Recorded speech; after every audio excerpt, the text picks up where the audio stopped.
Now, I've just been informed that we have CJ on the line. CJ, you there? I am here. Hey, it's good to have you on the program. Thank you. Yeah, sorry about that. I didn't. I guess my phone ringer was off and didn't hear it at all. All right. Well, CJ, not a problem. We're short on time, so I'm going to hit you fast with some questions. Are you up for it? Bring it. I didn't think you'd say no.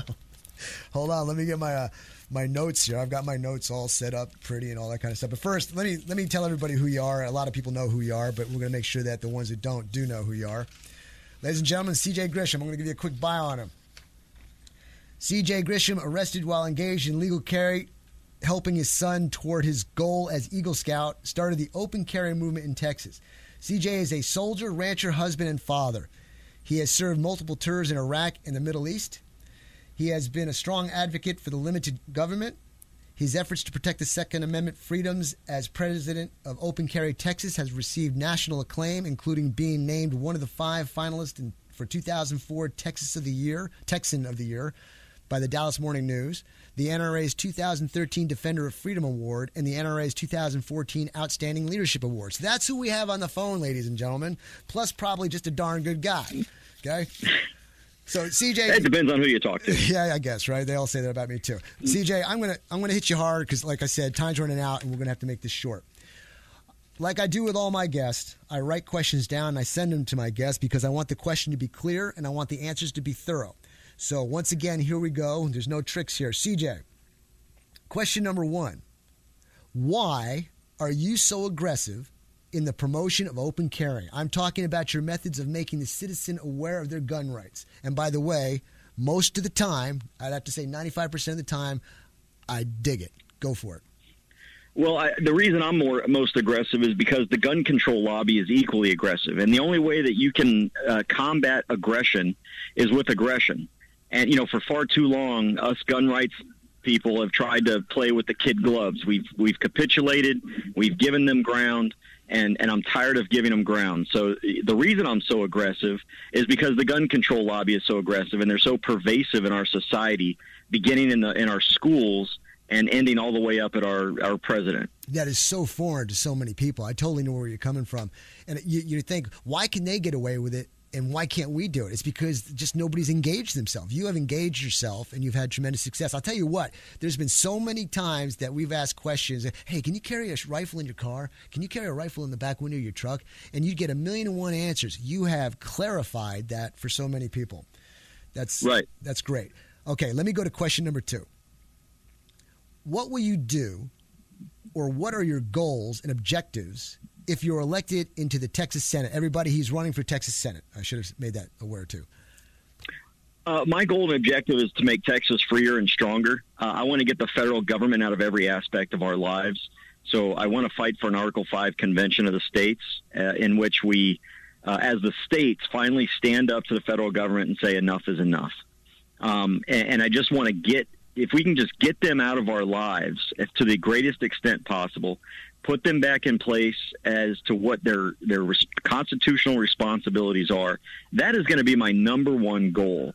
And, until we can do that, until we can wean ourselves off of federal dollars and wean ourselves off of federal influence, we're just going to continue to go downhill. And so I would do that as well as work with other states to try and do the same thing. It's funny here because the people put in position those people in power in the Senate, okay? And the people in office are supposed to be afraid of who they represent in the sense of, hey, am I doing the job that they hired me to do? So right. You're on the outside at the moment, and you're getting everybody pumped up and motivated, and they're putting pressure on people, which causes things to happen. How is it when you get on the inside? Do you think you'll have as much of an effect, or are you going to be restricted somehow by the way things are run in office? Well, I'm not going there to serve any political party or any other legislators. I think that's the problem that we have right now in our legislature is that everybody feels like they have to agree on everything. And I'm going there to serve the interests of the people, to serve the Constitution, and to bring back liberty. And you know what? That's going to buck me up against both parties at times. But what it's going to do is it's going to expose our so-called conservative Republicans for really the non-constitutional people that they are. And so I'm going to make some waves. I mean, obviously I have to play the game a little bit. Otherwise, I get nothing done. But if I do nothing else, at the very least, I'll be able to start exposing the cronyism and the cronyist capitalism that we've got up there, where we've got corporate welfare and then we've got people welfare, and Texas can't afford either of them. That's a two-sided coin too, because what you just said on the other side of the coin is the people have to be aware. Like you've made them aware on the gun rights. You got so many people who are unaware of what their rights actually are. So you may be doing all this great work. We also, in addition to that, have to get the public out there to realize what it is you're fighting for. And I just see it in so many different cases how people are ignorant to their Constitution, the rights that they have, so on and so forth. And if you don't use them, you lose them. Would you not agree? No, I completely agree. And, one of the things that Texas can do and it's not doing is stand up to these unconstitutional mandates by basically a 5-member black-robed oligarchy called the Supreme Court. Andrew Jackson, when the Supreme Court, I can't remember the decision, but there was a decision that the Supreme Court made that affected the executive branch. And Andrew Jackson said, well, you just ruled on it, you enforce it. And he refused to enforce it. And I think that's what Texas and every state should start doing, is start standing up and say, you know what, Supreme Court, you're wrong. You are outside your bounds. And therefore, Texas is not going to support Obamacare, and we're not going to take part in it.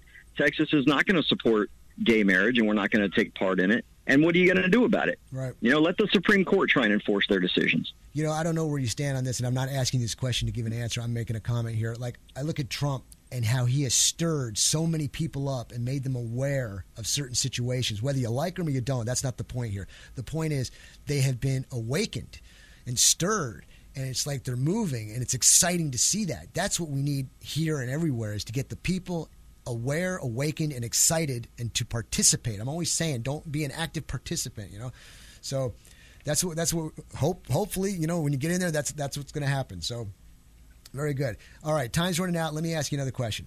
Explain open carry, CJ. When and how, real quick. All right, open carry is simply if my gun is showing, if I decide I want to take off my jacket when I go into a restaurant or to get out and pump gas, I am not a criminal. And that's really what it's all about. It's up to each individual when they think open carry is appropriate. Quite frankly, again, going back to what I initially said, the gun control lobby has successfully made the sight of a gun something that we're supposed to be ashamed of. So much so that even gun owners are opposed to open carry because they think it's all in your face. And what we've done is we've bought the liberal narrative hook, line, and sinker. Amen. And so what open carry does is it reverses that trend. Very good. And when does it start? Can you explain the two, campus carry and open carry? Yeah, open carry begins January 1st, and you've got to have a CHL to do that. Campus carry begins August 1st of next year, and you've got to have a CHL to do that. And you cannot open carry on any college campus, only concealed carry. Now, ladies and gentlemen, that's very important. This is some of those little parts of the law that if you're not paying attention and you say, well, I can open carry, well, you're going to get yourself burnt. So you need to not be ignorant of the law. Pay attention to the law. Okay, CJ, let me move on. This is important because it's not clear unless you've got some inside source that I don't. Is there any specific details on the holsters? For example, if someone had a little gun hanging from their neck, because I promote little mini revolvers in a special holster that I make, but if it's hanging from your neck, how does that fall into it? Or if a woman's at the beach with her bikini now and open carry and she wants to clip this little holster onto her bikini, does it have to be strapped to her shoulder or her hip, or is there some type of variances to that? Well, interestingly, the legislation doesn't say where the gun has to be. It only says that it must be in a shoulder or belt holster.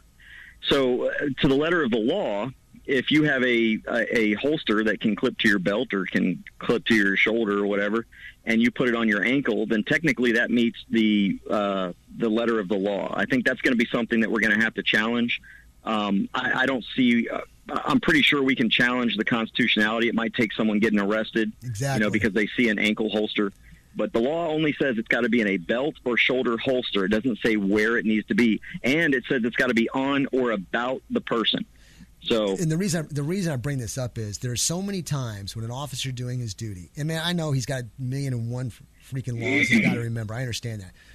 CHL's got this little small amount of penal code they got to learn, but there are some things when everybody looks at, they go, yes, it's understood. And there's other ones that go, well, no, I don't think about this, or how about it should be this way or that way. That's where I see this happening, and it's going to take somebody to get arrested to prove the point, I think. And that's the sad part. The sad part is why do officers even waste energy on the fact that, oh my gosh, he's got an ankle holster instead of a belt holster? You know, I mean, I don't understand why our law enforcement feels the need to even harass gun owners with such a minor detail. They've got so much better things to do. And again, you're only going to have a minority probably of law enforcement that'll do that. Mm-hmm. But, you know, any law enforcement officer that stops somebody because, you know, they've got an appendix holster or you know, like around the neck holster or a bra holster or something like that, you know, that guy's got to rethink why he's even in uniform. That could be a whole nother show. Yeah. All right, CJ, one last question, then we're going to have to wrap it up. Maybe you can answer this because I never got a straight answer. And based on our previous conversation, you said it pretty clear, so I'm going to have you say it to the public. Can a person wear concealed and soon in the open on Corps of Engineer managed properly? I say managed because I'm not sure if it's actually federal property. That's kind of a gray area. The answer is yes, because they don't own the federal property. But they're, you know, literally the legislation, if you read the U.S. Code, it only applies to buildings. But at some point, the federal government has decided it applies to all land. And that's a problem, and it hasn't been challenged yet. But the bottom line is no. If it's not owned by the federal government, they cannot prevent you from carrying with a license. Unless they have proper signage, right? Now, that's not going to stop you from, again, I mean, gosh, they'll arrest anybody for anything. I mean, look what happened to me. So you're never guaranteed not to get arrested. That's right. And sometimes being right isn't always profitable, but sometimes it is. So.